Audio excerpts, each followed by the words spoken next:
before everyone has a go at me because, well, obviously you can beat this game without the knife. It's an achievement. Well, yes, however, we will be using the base knife, not the much more powerful one you get after beating the game. The base knife is slower and significantly less powerful. I will essentially be bringing a butter knife to a gunfight. The only rule this time is that I cannot use anything other than the knife, excluding puzzles when we are required to use a weapon. Just as a heads up, I will be carrying the base gun with infinite ammo, but I will tell you if we use it. We will know that we've done this properly when the Steam achievement pops up at the end. We set the baby to bed, eat dinner with the wife, all is good until she gets jumped by the ghosts. We explore the village and we find the knife, our dear baby. Now, before we actually begin, I'll teach you our knife tech. This is how fast the knife swings usually are.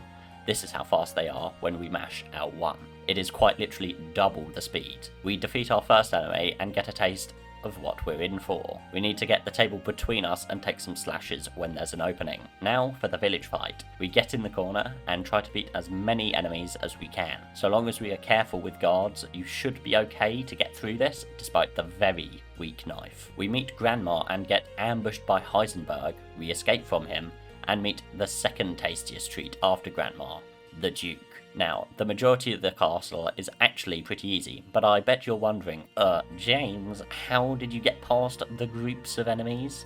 Well, my friend, I just did what I do to all of life's problems. Run away. See, you're not actually forced to fight anyone in this game, bearing a few times, and the bosses. Speaking of bosses, we run into the 10-foot vampire and she cuts off our hand. Luckily, we just stick it back on. Now we have to defeat the vampire daughters, which is pretty easy. Just make sure that they are exposed to the air and then we can actually begin hurting them. We really want to save every heal we have, so this is some interesting tech. If we are on our final hit and we hold guard, not only can we survive another light hit, but we will also regain a small amount of health if we haven't been hit for a set period of time. We beat the two vampires and need to use the gun to complete this puzzle. We're now on the roof, and while I said we could run away, I felt it was easier to try to take these flying guys one-on-one by baiting one and retreating. After finding all the masks, we get to fight Dimitrescu, who is no pushover. This fight legit took ages, and it constantly felt like I was doing no damage. Maybe because, if we forgot, I'm killing a dragon demon with a butter knife. What I tried to do was keep behind her and attack her tail or legs. When she tries to charge, run to the other side of the pillar, and if she tries to change direction on the ground, just run toward her, as most of her body doesn't actually have a hitbox. Just keep doing this for what felt like about 20 minutes and there should be a phase shift. In the second phase, go in for a couple swings and then back off into the corner. Repeat for a while and eventually we did end up beating her. We then gain access to more of the village and we mostly just run away because we really want to keep heals and I don't want to fight Wolverine Man over here. Now we have access to the Duke's cooking. Completing these requests will give us a lot more HP and defense. So long as you know where all the hunting spots are, you can get all but one ingredient. The only one we're missing is a bird, only because he is out of range of the knife.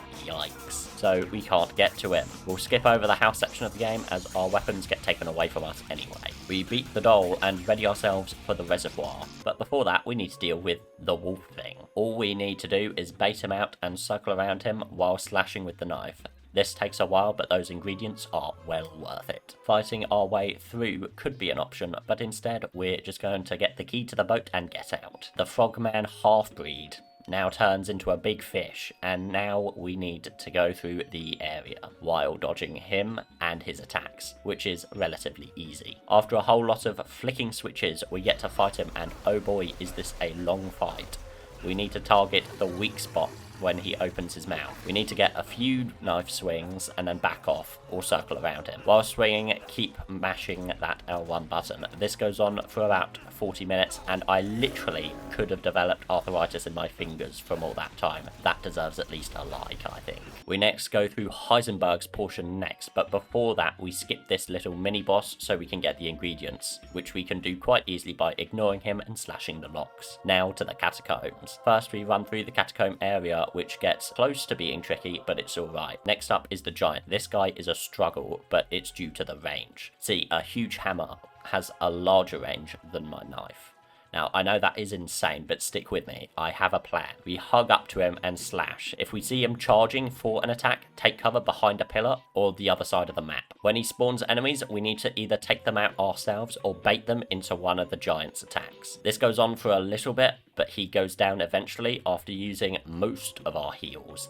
Yikes. We head into the factory, and this area has a lot of enemies. However, this is an area of mostly corridors. We can much more easily defeat the normal enemies. I say easier in the sense we don't die as quickly, not in the sense that defeating one takes a good while. Most of the first quarter is alright. We have to use our weapon here to destroy the gears. After that, we run into a drill guy, which we do beat, although it does cost us several heals, so from this point on we will just be running away from them. It's a good thing we're running away too, because we immediately run away from about 6 of them. It's easy enough to do, we just need to be fast destroying the locks on the doors. Apologies for the intermission, but if you've been enjoying this video, please consider liking, subscribing, and sharing to a friend who might enjoy this too. It really does help boost the channel to more people and will allow me to continue doing these kinds of videos. If you want to go above and beyond, you can also get a channel membership with perks like early access to these kinds of videos. Anyway, back to the challenge. We continue on until we need to use the gun again for the locks on the fan, but we also run into drill guys with jetpacks. Bait them out and then book it. We find the key mold and head back into the smelter in the pitch black. Don't worry though, we can still see where the drill guys are from both the terrifying sounds they make and the ominous red lights on their chest. That's very helpful. Immediately after, we run into Iron Man Model 1, which we run straight past. Then another in a very cramped corridor. We bait him to somewhere more open and run as fast as we can. We next meet the boss, Propeller Man. This fight takes a long time. I was genuinely unsure if I was damaging him correctly, but I was. It just takes about 45 minutes of slashing and mashing L1. For the first part of the fight, you want to get him caught in between the metal pillars to save time. When attacking, crouch and slash exactly 3 times and jump away. He will turn around and it will hurt a lot. After a while, he will begin spewing fire at us, dodge and wait for an opening. Just keep this up for about an hour and don't take unnecessary risks. Every heal we use from this point on is a heal we won't have against the final boss. We get to then fight Heisenberg proper. And in phase 2 we ditch the tank for the trusty butter knife. What I did was kind of soft clip into him so that when he spun around to attack, the tractor would push us back into him. This allowed us to get consistent hits in, but it was very easy for the boss to push us back out of it. I got through this part without using any heals.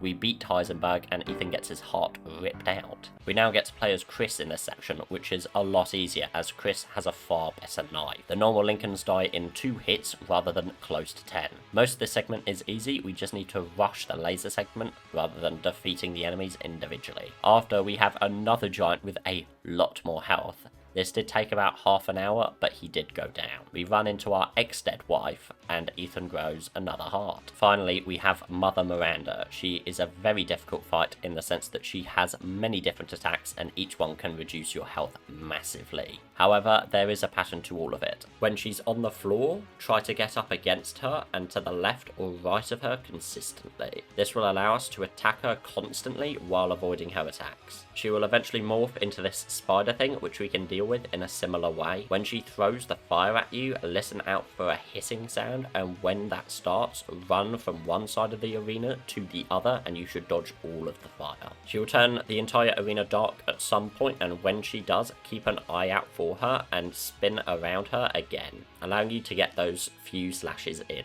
Be patient and do try not to take damage. Every piece of health counts, but if you've made it this far, you will get through this. With the last swing of our knife, we get the achievement and the challenge is over. Thank you to all YouTube subscription members, including Bradley and Kupo Corner. Thank you for your continued support.